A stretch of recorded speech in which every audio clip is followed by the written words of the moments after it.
Hello everyone, welcome to your own channel the edu excel and e learning platform.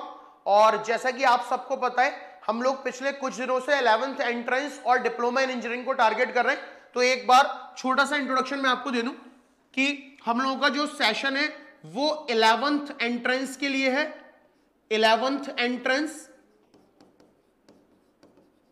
और इसके साथ साथ हम डिप्लोमा इन इंजीनियरिंग को भी टारगेट कर रहे हैं। Diploma in engineering 11th entrance भी और डिप्लोमा इन इंजीनियरिंग भी, ये दोनों एग्जाम चाहे आप एएमयू के लिए प्रिपेयर कर रहे हो या आप जामिया के लिए प्रिपेयर कर रहे हो या फिर आप बीएचयू के लिए प्रिपेयर कर रहे हो या इन तीनों के अलावा किसी भी दूसरी सेंट्रल यूनिवर्सिटी के लिए अगर आप प्रिपेयर कर रहे हो और आपका एम है कि आपको 11th एंट्रेंस को क्रैक करना है, 11th एंट्रेंस को फोड़ना है और आपका एम है आपको साथ साथ डिप्लोमा इन इंजीनियरिंग को भी कवर करना है, उसको भी फोड़ना है, तो आप बिल्कुल सही प्लेटफॉर्म पर हो। आपको यहां कंप्लीट तैयारी करवाई जा रही है 11th एंट्रेंस और डिप्लोमा इन इंजीनियरिंग की। अगर हम एएमयू की बात करें तो 11th एंट्रेंस और डिप्लोमा का एग्जाम एएमयू में एक ही होता है, जबकि बेटा जामिया में 11th एंट्रेंस का एग्जाम अलग होता है और डिप्लोमा इन इंजीनियरिंग का एग्जाम अलग होता है। तो जैसा कि आप मेरे बारे में जानते हो, I am your mathematics mentor as well as आपको साथ में मैं फिजिक्स भी पढ़ा रहा हूं। और यहां पर हमने मैथमेटिक्स की अगर बात करें तो हमने क्लास 10th के चैप्टर्स को पहले करना स्टार्ट किया है। उसकी वजह है कि हम साथ में बोर्ड्स वाले बच्चों का भी रिवीजन करा रहे हैं। तो बेटा बोर्ड्स का रिवीजन भी हो रहा है साथ साथ, और साथ साथ एंट्रेंस की तैयारी भी यहां पर हमारे साथ आप कर पा रहे हो। ठीक है, तो हमने क्लास 10th का जो चैप्टर कवर कर लिया है वो हमने क्वाड्रेटिक इक्वेशन पूरा कवर कर लिया है, linear equation in two variable cover कर लिया है। आज एक नया चैप्टर स्टार्ट करेंगे और बेहद इंपॉर्टेंट चैप्टर होने वाला है बेटा। चैप्टर का नाम है ट्रिग्नोमेट्री।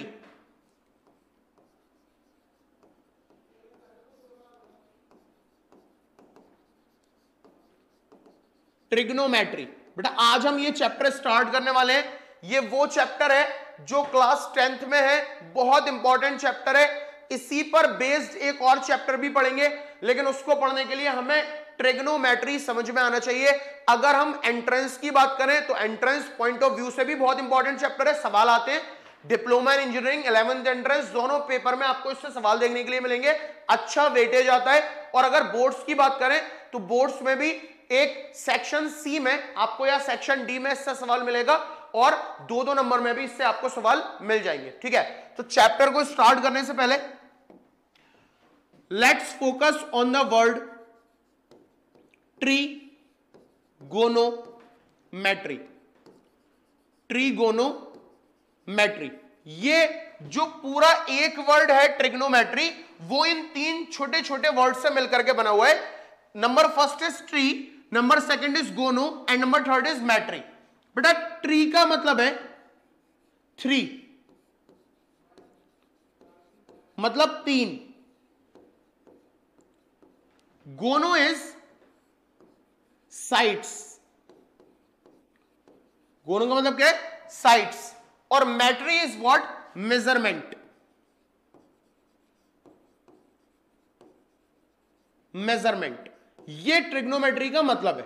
ठीक है, अगर मैं ट्रिग्नोमेट्री वर्ड को 3 छोटे छोटे वर्ड्स में डिवाइड कर दूं, इसको डिवीजन कर दूं, तो ट्रिगोनोमेट्री का मतलब आएगा 3 साइड्स मेजरमेंट। ठीक है, 3 साइड का मेजरमेंट। नाउ मैथमेटिक्स के अंदर हमारे पास बहुत सारे क्लोज्ड फिगर हैं, सच दैट रेक्टेंगल है, स्क्वायर है, पॉलीगन है ना, क्वाड्रिलेटरल है, सर्किल है, ट्राइंगल है। लेकिन उन सारे फिगर में एक पर्टिकुलर फिगर ऐसा है जिसकी साइड्स 3 होती हैं, वो है ट्राइंगल।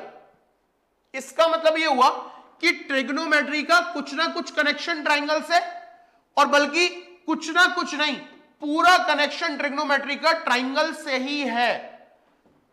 हम ट्रिग्नोमेट्री को एक स्पेशल टाइप के ट्राइंगल पर अप्लाई करते हैं, that is right angle triangle. Right angle triangle, ठीक है, राइट एंगल ट्राइंगल। जो ट्रिग्नोमेट्री है मैथमेटिक्स की बहुत अच्छी ब्रांच, मैथमेटिक्स की बहुत अच्छी ब्रांच है, मैथमेटिक्स की बहुत वास्ट ब्रांच है, ठीक है, जो दिन पे दिन टेक्नोलॉजी का यहां यूज हो रहा है और ये दिन पे दिन एडवांस हो रही है, ठीक है।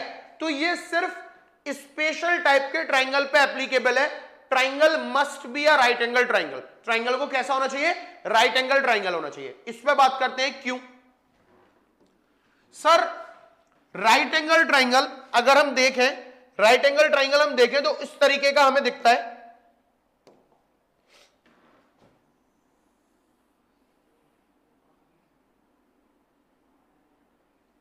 ऐसा ट्राइंगल, ये राइट एंगल ट्राइंगल है।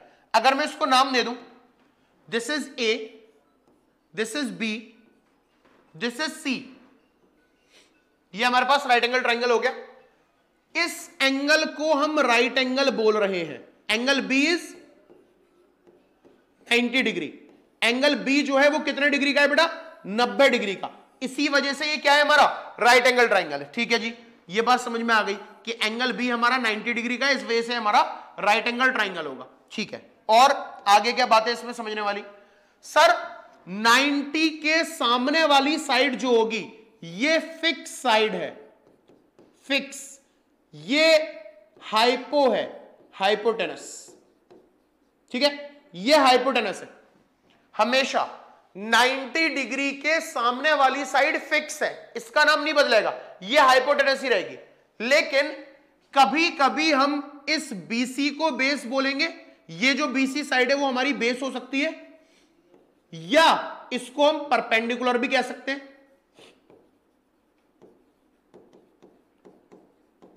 या फिर ये जो AB साइड है इसको बेस बोल सकते हैं, या फिर इसको हम परपेंडिकुलर भी बोल सकते हैं। बात समझ में आ पा रही है? 90 डिग्री के जो सामने वाली साइड है वो तो फिक्स है, उसका नाम हाइपोटेनस ही रहने वाला है। 90 डिग्री का एंगल देगा, उसके जस्ट सामने वाली साइड फिक्स साइड है, उसको हाइपो बोलेंगे। लेकिन बाकी जो बेस और परपेंडिकुलर है वो नहीं पता। हो सकता है BC बेस हो सकता है BC परपेंडिकुलर हो सकता है AB बेस हो सकता है AB परपेंडिकुलर हो। तो ये जो बेस और परपेंडिकुलर है ये बेस्ड करते हैं based on angle, based on angle. किस एंगल की बात हो रही है उसके हिसाब से परपेंडिकुलर और बेस चेंज हो जाएगा। क्या बोलना मैं चाहता हूं आपको एक बार दोबारा समझाता हूं। एक ट्राइंगल और ले लिया मैंने, और ये ट्राइंगल मैंने बोला बेटा राइट एंगल ट्राइंगल है। ए है, बी है, सी है। आपने बोला 90 डिग्री वाला हो गए, इसके जस्ट सामने वाली साइड फिक्स हो गई, ये हो गया मेरा हाइपो। ठीक है, अब सर ये कैसे पता पड़ेगा कि BC बेस है या परपेंडिकुलर? तो मैं लगा based on the angle, angle से पता पड़ेगा।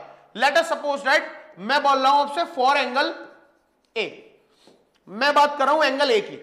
एंगल ए मतलब ये, ठीक है। इस एंगल के, जिस एंगल की बात हो रही है उस एंगल के जस्ट सामने वाली साइड को, एंगल के जस्ट सामने वाली साइड को हम लोग बोलते हैं परपेंडिकुलर। हम लोग क्या बोलेंगे? परपेंडिकुलर है, यानी BC परपेंडिकुलर है। अब ये फिक्स हो गया। और एंगल के, जिस एंगल की बात हो रही है जस्ट बराबर वाली साइड को हम बोलेंगे बेस है, यानी AB मेरा बेस हो गया। ठीक है, तो बेस और परपेंडिकुलर डिपेंड किस पर कर रहे हैं? एंगल पर। जिस एंगल की बात हो रही है उसके सामने वाली साइड हमेशा क्या होने वाली है? परपेंडिकुलर। जिस पर्टिकुलर एंगल की बात हो रही है उसके सामने वाली साइड परपेंडिकुलर होने वाली है, उसके बराबर वाली साइड बेस। लेकिन ये फिक्स होगा हाइपो। एक दूसरा केस देख लेते हैं, एक दूसरा केस देख लेते हैं ताकि आपको क्लैरिटी आ जाए। अगर मैं एक और ट्राइंगल ले रहा हूं, ये इसका नाम है ABC। मैंने बोला ये 90 डिग्री है, इसके जस्ट सामने वाली साइड ये आपकी हाइपो है, ये फिक्स है। इससे मतलब नहीं है फिक्स है। अब मैंने बोला कि भाई एंगल सी की बात हो रही है, for angle C, for angle C. तो अब बेस और परपेंडिकुलर बदल जाएगा, क्योंकि परपेंडिकुलर क्या होता है, एंगल के सामने वाली साइड। तो इस बार एंगल कौन है हमारा, सी, तो सी के सामने वाली साइड ए बी है, इस बार ए बी हो जाएगा हमारा परपेंडिकुलर, और एंगल के जस्ट बराबर में बीसी है, ये हो जाएगा हमारा बेस। उम्मीद है आपको समझ में आ गया होगा। एक बार दोबारा मैं समझा रहा हूं कि एक राइट एंगल ट्राइंगल में हमारे पास 3 साइड्स हैं, उनके नाम है हाइपो, बेस और परपेंडिकुलर। जो हाइपोटेनस है वो फिक्स साइड है, जो भी 90 डिग्री वाला एंगल होगा उसके सामने वाली साइड हमेशा हाइपो होगी। अब बात करते हैं परपेंडिकुलर और बेस की। जिस एंगल की बात हो रही है उस एंगल के हिसाब से बेस और परपेंडिकुलर सेलेक्ट करेंगे। अगर एंगल ए की बात हो रही है तो इसके सामने वाली साइड परपेंडिकुलर और बराबर वाली बेस। अगर एंगल सी की बात हो रही है तो इसके सामने वाली साइड परपेंडिकुलर, बराबर वाली बेस। जिस पर्टिकुलर एंगल की बात हो रही होगी उस पर्टिकुलर एंगल के जस्ट सामने वाली साइड को परपेंडिकुलर बोलते हैं। बात खत्म, क्लियर है। जिस पर्टिकुलर एंगल की बात हो रही होगी उस पर्टिकुलर एंगल के सामने वाली साइड को, जो उस पर्टिकुलर एंगल के सामने वाली साइड को परपेंडिकुलर बोलते हैं, और उस एंगल के जस्ट बराबर वाली साइड को बेस बोलते हैं। उम्मीद है हमें समझ में आ गया, आप लोगों को समझ में आ गया होगा। ऐसे हम सेलेक्ट करेंगे किसी भी ट्राइंगल में कौन बेस है और किसी भी ट्राइंगल में कौन परपेंडिकुलर है, ठीक है। अब सर ये तो हमें आता है, ट्रिग्नोमेट्री का क्या रोल है, आइए बताते हैं। सर बहुत ध्यान से समझेंगे, बहुत ध्यान से सुनेंगे और समझेंगे भी। हमारे पास देयर आर 6 ट्रिग्नोमेट्रिक रेशियोज।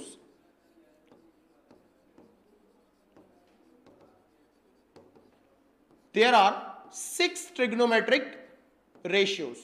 हमारे पास 6 ट्रिग्नोमेट्रिक रेशियो होते हैं।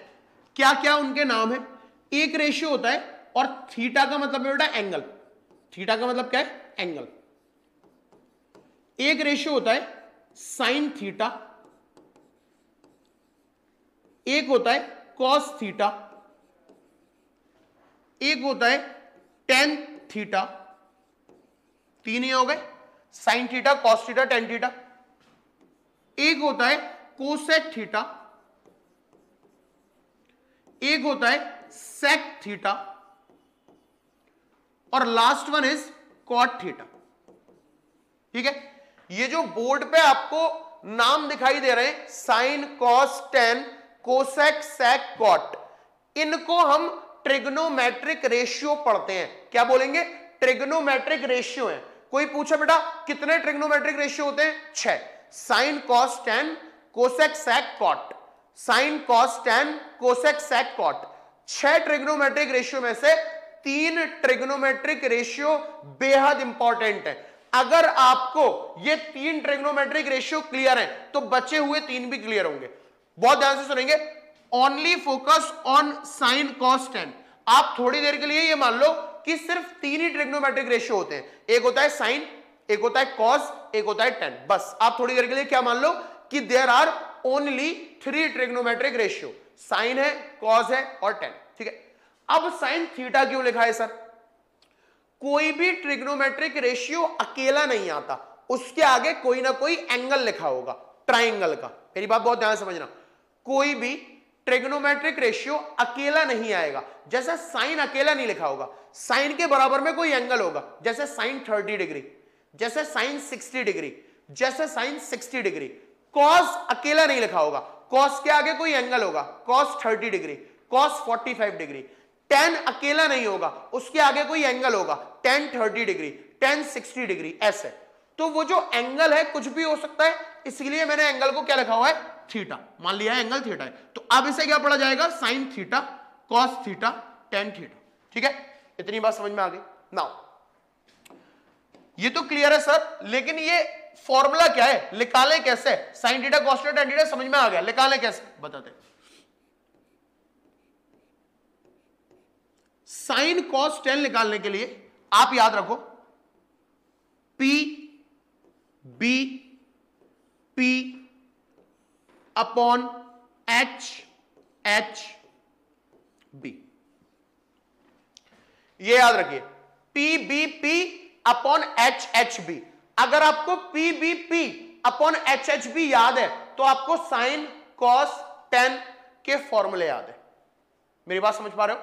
ये कोड है PBP अपॉन HHB। अगर आपको ये याद है तो आपको साइन कॉस टेन के फॉर्मूले भी याद है। P का मतलब है परपेंडिकुलर, B का मतलब है बेस, H का मतलब है हाइपो।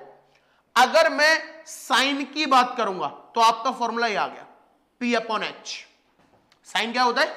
परपेंडिकुलर अपॉन हाइपो, यानी P अपॉन H। ठीक है। अगर मैं कॉस की बात करूंगा, अगर मैं कॉस की बात करूंगा तो cos is B upon H, यानी बेस अपॉन हाइपो। बेस को B लिखा, हाइपो को H लिखा, B अपॉन H। ठीक है। अगर मैं टेन की बात करूंगा तो P upon B, perpendicular upon base, P for perpendicular, B for base. ठीक है। तो मैंने वही लिखा कि अगर आपको PBP अपॉन HHB याद है तो साइन कॉस टेन याद है। ये क्या है? साइन, ये क्या है? कॉस, ये क्या है? टेन। ठीक है। Sign cos ten. Sine theta क्या होता है? अगर कोई पूछेगा परपेंडिकुलर अपॉन हाइपो। अगर पूछेगा कॉस थीटा क्या होता है? Base upon hypo.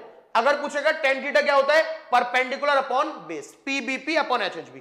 याद कैसे करना है बेटा, वो आपको देखना होगा कि आप PBP अपॉन HHB ऐसे याद करोगे या बहुत डिफरेंट डिफरेंट कोड्स होते हैं इसके। जैसे ये भी सुना है मैंने, पाकिस्तान, पाकिस्तान भूखा प्यासा। अगेन हम किसी कंट्री को ऐसे टारगेट नहीं कर रहे, सिर्फ एक कोड, मतलब याद करने का एक तरीका है। ठीक है। तो आप उसको बहुत बुरे तरीके से ना लें। ठीक है। मैं सिर्फ आपको याद करने का तरीका बता रहा हूं जो बहुत सुना हुआ होगा आपने। पाकिस्तान भूखा प्यासा और HHB का मतलब हिंदुस्तान, हिंदुस्तान हरा भरा, हरा भरा। अगेन हम किसी पर्टिकुलर कंट्री को टारगेट नहीं कर रहे। ठीक है। As we all know we are Indians, तो किसी पर्टिकुलर कंट्री को टारगेट नहीं कर रहे, सिर्फ याद करने का एक तरीका है। ऐसा आपने भी सुना होगा अपने स्कूल्स वगैरह में, PBP पाकिस्तान भूखा प्यासा, HHB हिंदुस्तान हरा भरा। और अगर ये नहीं आपको पसंद आ रहा है तो आप सिर्फ ये याद कर लो BBP अपॉन HHB। ठीक है। BBP upon HHB। अगर साइन पूछेगा तो P upon H, perpendicular upon hypotenuse. Cos पूछेगा B upon H, base upon hypotenuse. Ten पूछेगा परपेंडिकुलर अपॉन बेस। ठीक है। सर ये भी तो है कोसेक सेक कॉट, इनका क्या करें? मेरी बात को बहुत ध्यान समझना। कोसेक जो होता है ना बेटा, वो साइन का रिवर्स होता है, यानी कोसेक को मैं बोल सकता हूं 1 अपॉन साइन थीटा। साइन का उल्टा कर दोगे कोसेक आ जाएगा। सर कोसेक का फॉर्मूला याद करने की भी जरूरत नहीं है क्योंकि हमें साइन का याद है, तो इसको उल्टा कर देंगे, P अपॉन H है, इसको हम H अपॉन P कर देंगे। यह आ गया हमारे पास कोसेक। सेक, सेक होता है बेटा कॉस का उल्टा, 1 अपॉन कॉस थीटा, यानी कॉस अगर B अपॉन H है तो सेक क्या हो जाएगा? H upon B। ठीक है। और कॉट क्या होता है बेटा? टेन का उल्टा, 1 अपॉन टेन थीटा, यानी टेन अगर P अपॉन B है तो ये हो जाएगा B अपॉन P। इसीलिए मैंने बोला कि कोसेक, सेक और कॉट इसको याद करने की जरूरत नहीं है अगर आपको साइन, कॉस और टेन याद है। बस PBP अपॉन HHB याद रखिए। और अगर साइन आपको याद है P upon H, perpendicular upon hypotenuse, cos base upon hypotenuse, ten perpendicular upon base. अब वो तीन याद करने की जरूरत नहीं है, बस याद रखो कॉट पूछेगा तो टेन का उल्टा कर दोगे, सेक पूछेगा तो कॉस का उल्टा कर दोगे, कोसेक पूछेगा तो साइन का उल्टा कर दोगे। उम्मीद है आपको ये समझ में आ गया होगा। एक क्लैरिटी में और देता हूं ताकि आपको क्लैरिटी आ जाए। लेट अस टेक आ ट्राइंगल। ठीक है। एक ट्राइंगल बनाते हैं और इस ट्राइंगल का हम लोग नाम रख रहे हैं A B C, ये 90 डिग्री है। ठीक है। अब मैंने इस ट्रायंगल में आपको दिया कि A B is 5 centimetre, A C is 13 centimetre, ठीक है।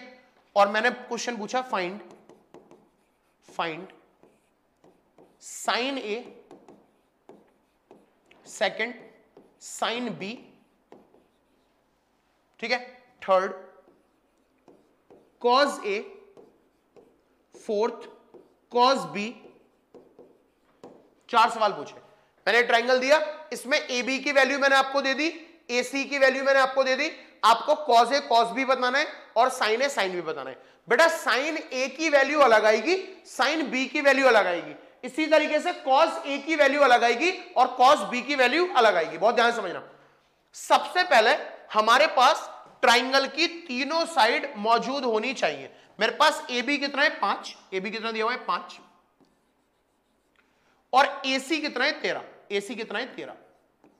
तो हम सबको इतना पता है क्लास 9 से और बहुत पहले से, पाइथागोरस थ्योरम हम जानते हैं, पाइथागोरस थ्योरम, ठीक है। पाइथागोरस थ्योरम क्या होती है, उसके अकॉर्डिंग जब आप लगाओगे तो ये कितना आ जाएगा 12 आ जाएगा। फिर भी एक बार मैं बता रहा हूं, हाइपोटेनस का square will be equal to A square plus B square. ये आपने पढ़ा होगा छोटी क्लासेस में। हाइपोटेनस कितनी है 13, 13 का square will be equal to, एक साइड कितनी है 5, 5 का square plus B square.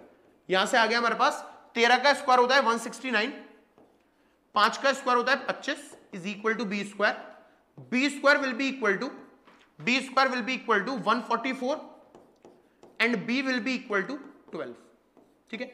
B कितना आ गया 12। तो यहां पर हमने पाइथागोरस थ्योरम अप्लाई करी और तीसरी साइड निकाली, तो तीसरी साइड आ गई हमारे पास 12। हमारे पास एक राइट एंगल ट्राइंगल में तीनों साइड अवेलेबल है। जब तीनों साइड अवेलेबल है, अब मैं किसी का भी आंसर कर सकता हूं। आइए देखते हैं। पहले पूछ रहा है साइन ए, तो पहले मैं आपको वैल्यू बता रहा हूं साइन ए की। साइन होता है P अपॉन H, परपेंडिकुलर बताना है लेकिन एंगल ए के हिसाब से। अब ये भी समझाया था ना, यहां पर एंगल के हिसाब से परपेंडिकुलर और बेस चेंज होगा। ए के हिसाब से परपेंडिकुलर है उसके सामने वाली साइड, जबकि सी के हिसाब से परपेंडिकुलर है उसके सामने वाली साइड। परपेंडिकुलर क्या होती है, एंगल के सामने वाली साइड। नाउ हमें एंगल ए के हिसाब से परपेंडिकुलर बताना है, तो ए ये इसके हिसाब से परपेंडिकुलर होगा इसके सामने वाली साइड, यानी ये 12, यानी आंसर हो गया 12 और हाइपोटेनस फिक्स है 13।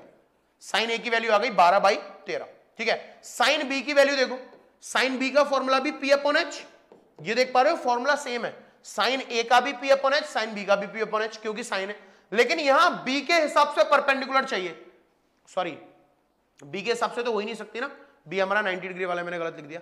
ये this is sine C, sine C कर लीजिए, दिस इज कॉस सी, ठीक है। इसको मैं ढंग से लिख देता हूं।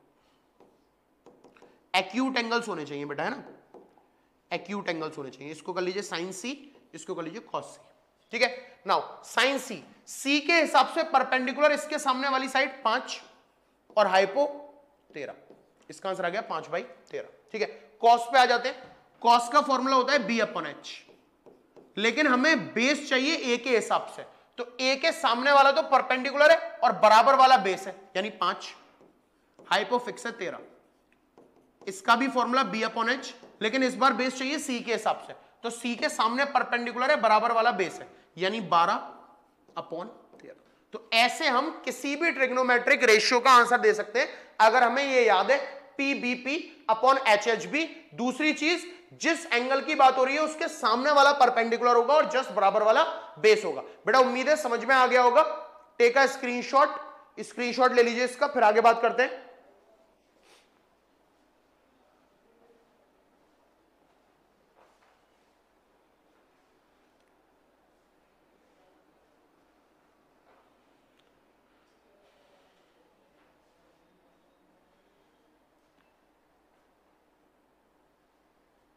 ये इस चैप्टर का बेसिक है बेटा, बेसिक ट्रिग्नोमेट्रिक रेशियो, इस चैप्टर का बेसिक यही है, ठीक है।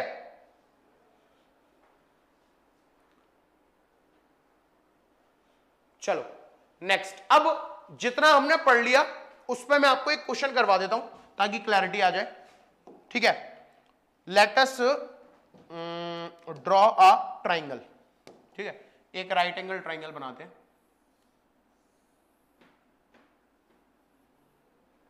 ये हमारे पास एक राइट एंगल ट्राइंगल है, ठीक है, इसका नाम देते हैं ए बी सी, ठीक है, और इस ए सी को मैं आपको दे दे रहा हूं 5, ठीक है, और बी सी मैंने आपको दे दिया, ये हो गई 5 centimetre, B C is 3 centimetre, ठीक है, और आपको वैल्यूज बतानी है। Number first sine A, number second cos A, number third tan A, ठीक है, और फोर्थ पे आपको बताना है कोसेक बी, फिफ्थ पे आपको बताना है कोसेक ए या सेक बी, और सिक्स पे आपको बताना है कॉट बी, ठीक है। नाउ हमारे पास किसी भी ट्रिग्नोमेट्रिक रेशियो को सॉल्व करने के लिए पहले ट्राइंगल की तीनों साइड होनी चाहिए। तो पहले मैं पाइथागोरस थ्योरम अप्लाई करूंगा, पाइथागोरस थ्योरम अप्लाई करूंगा, ठीक है, पहले मैं पाइथागोरस थ्योरम अप्लाई करूंगा। उसके अकॉर्डिंग ए सी का square will be equal to A B का स्क्वायर प्लस बी सी का स्क्वायर होना चाहिए, 4 आ जाएगा यहां से।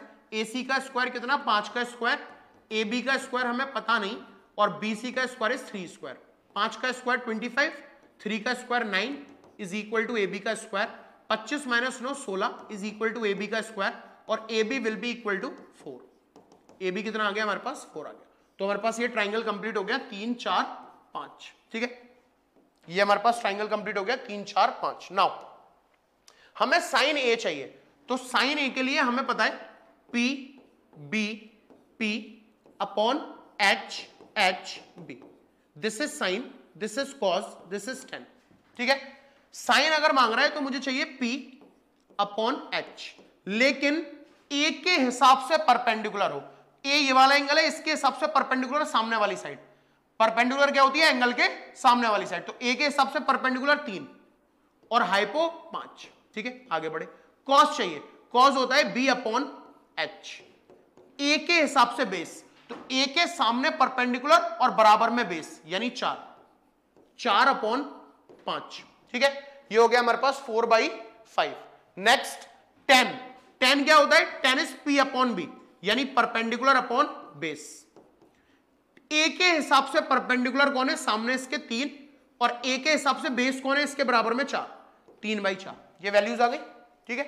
अब आ जाते हैं कोसेक बी पर, तो मुझे कोसेक बी नहीं, मुझे साइन बी बता दो, साइन बी, उसका उल्टा कर देंगे, है ना, साइन बी। तो साइन का फॉर्मूला होता है पी अपॉन एच, बी के हिसाब से, अगेन मैंने यहां पर बी लिख दिया, जबकि मुझे लिखना सी चाहिए था, ठीक है, साइन सी कर लेते हैं, सी, ठीक है बेटा। बी, ये तो समझ पा रहे हो ना कि हम बी पे नहीं निकाल सकते, क्योंकि बी हमारा 90 डिग्री वाला एंगल है, एक्यूट एंगल होना चाहिए। चलो sine C perpendicular upon hypotenuse, तो सी के हिसाब से परपेंडिकुलर कौन, 4, और हाइपो कौन, 5। तो अगर साइन सी 4/5 है तो कोसेक क्या होगा, साइन का उल्टा 1 अपॉन साइन सी, यानी ये होगा 5/4। या तो आप ऐसे निकाल लो, या आप ऐसे निकाल सकते हो, जैसे सेक सी है तो आपको पता है सेक किसका उल्टा होता है, कॉस का, 1 अपॉन कॉस सी, ठीक है। अगर कॉस बी अपॉन एच है, अगर कॉस बी अपॉन एच है तो सेक उल्टा हो जाएगा एच अपॉन बी, ये हो जाएगा एच अपॉन बी, यानी हाइपो कितनी है, 5, और बेस सी के हिसाब से, सी के हिसाब से परपेंडिकुलर 4 है, बेस कितना है, 3, ठीक है। कॉट क्या होता है, 1 अपॉन 10 सी, 10 क्या होता है, P अपॉन बी, इसका उल्टा करना है, B अपॉन पी, C के हिसाब से बेस, C के हिसाब से परपेंडिकुलर 4 है, बेस 3 है, that will be our required answer. तो बेटा this is all about trigonometric ratio. कल हम ट्रिग्नोमेट्री का इंशाल्लाह पार्ट 2 स्टार्ट करेंगे, तब तक आप इतना पढ़िए, जो भी अगर आपके कोई डाउट्स हैं वीडियो के बाद वो कमेंट सेक्शन में हमें जरूर बताइए। वीडियो को लाइक कीजिए, जितना ज्यादा हो सके उतना सब्सक्राइब कीजिए। Thank you so much. अल्लाह हाफिज टू ऑल।